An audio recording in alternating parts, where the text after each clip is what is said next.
the thing. And what I love about our group is the fact that no, we are not a monolith. Yeah. We are not. But the one thing we do agree on is to disagree respectfully. Right. Because we're so used to being disrespected that when we have disagreements, it is extremely respectful. Mm-hmm. And to a certain extent, it's rare because what we talk about really is, life, liberty, and this pursuit of happiness, right? Like that's really what we are dealing with. I will say this regarding, because you said something about human, and since the Portuguese put out their manifesto about, because they had to convince people that it was okay, a Catholic country, that it was okay to have slaves, right? And ever since they did that, the one thing we've been working towards ever since was being seen as human. Mm-hmm. Everything has been set up. That is why I don't like most diversity, equity, and inclusion programs, because they otherize people. And when you otherize somebody, you dehumanize them, right? We call it exclusion by familiarity. Mm. And it was the white guy, Gregory, who's our treasurer and director of operations, who came up with that one. And what that means is you may not be like openly racist or sexist or colorist or sizist or any of the other ones, ageist.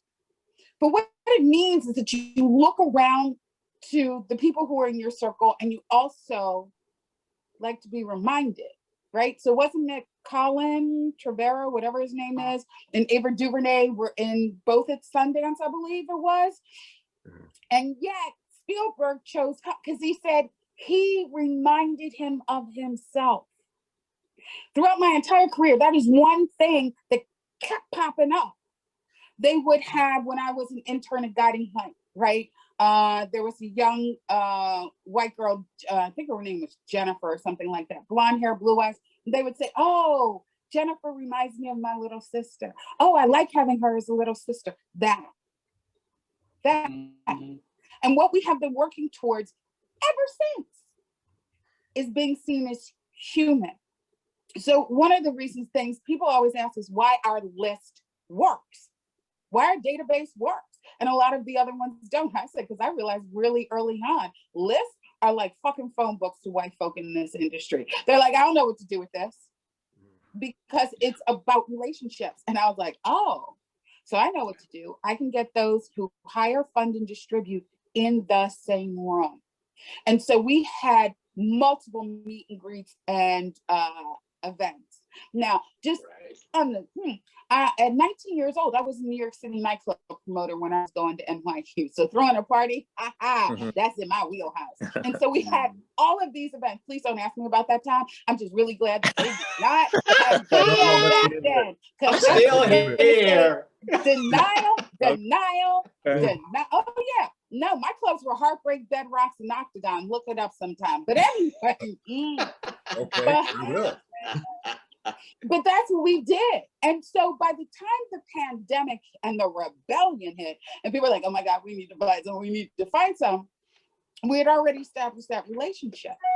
And that exclusion by familiarity began to work in our favor because white guys were asking other white, where can I find? And they're like, oh, JTC list. Oh, JTC list. So we're hit up on average 3 times a day from divisions of studios, production companies, directors, producers. So, but since the rebellion and Clubhouse, we're hit up as many as 20 times a day.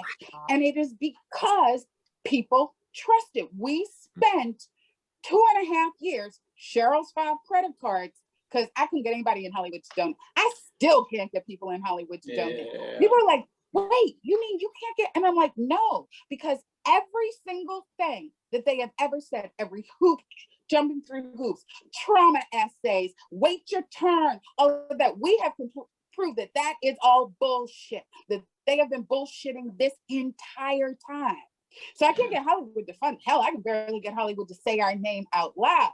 But behind the scenes, because we're the ones that they trust. You have got to get them in the same room, because what happens is, and I'm a Black woman, so I'm just gonna say it, I feed them really well and I get them drunk. I'm just saying. Only way to go. Only way to fly. go.